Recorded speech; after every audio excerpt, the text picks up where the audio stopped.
अमेठी की सेवा में आज मैंने अपना नामांकन अमेठी की जनता के आशीर्वाद, समर्थकों के सहयोग से भरा।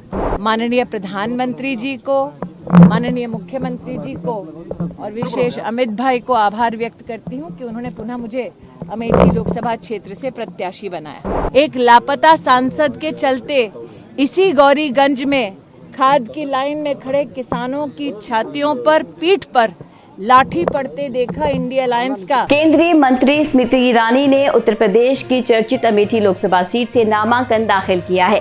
क्या स्मृति ईरानी कांग्रेस के गढ़ को भेद पाएगी या फिर इस बार भी कांग्रेस अपना किला बचाए रखेगी? आज हम आपको बताएंगे कि साल 2019 के चुनाव के बाद से स्मृति ईरानी की संपत्ति में क्या बदलाव हुए हैं। पिछली घटनाओं, व्यक्तिगत और राजनीतिक दोनों की पड़ताल करेंगे और आने वाले चुनाव में संभावित परिणामों का विश्लेषण करेंगे। तो बने रहिए हमारे साथ। नमस्कार, आप देख रहे हैं एयर न्यूज।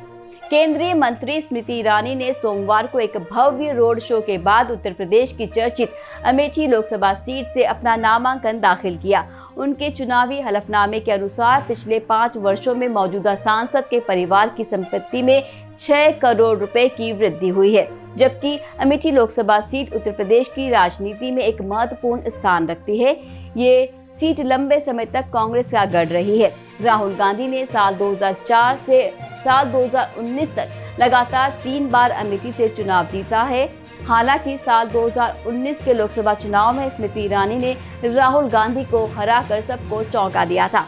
बाकी इस बार भी स्मृति ईरानी ने अमेठी में नामांकन आगामी लोकसभा चुनाव में इस सीट के मुकाबले को लेकर रोमांचक बना दिया है। कांग्रेस ने अभी तक इस सीट से अपने उम्मीदवार की घोषणा नहीं की है।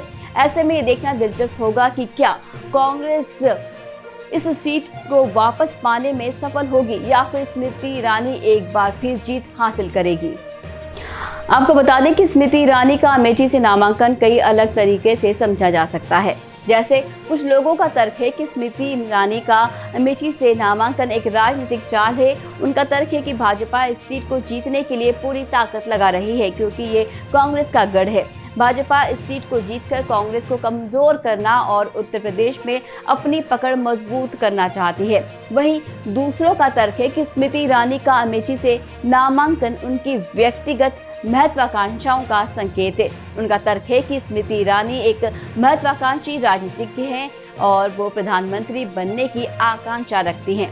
अमेठी से चुनाव जीतकर वो अपनी राजनीतिक ताकत और प्रभाव को बढ़ाना चाहती है। हालांकि कुछ लोगों का मानना है कि स्मृति ईरानी का अमेठी से नामांकन कांग्रेस को एक चुनौती है। उनका तर्क है कि स्मृति ईरानी एक मजबूत उम्मीदवार है और वो कांग्रेस को अमेठी में हराने में सक्षम है। भाजपा इस सीट को जीतकर कांग्रेस को ये संदेश देना चाहती है कि अब वो कमजोर नहीं है और वो किसी भी सीट पर चुनाव लड़ सकती है।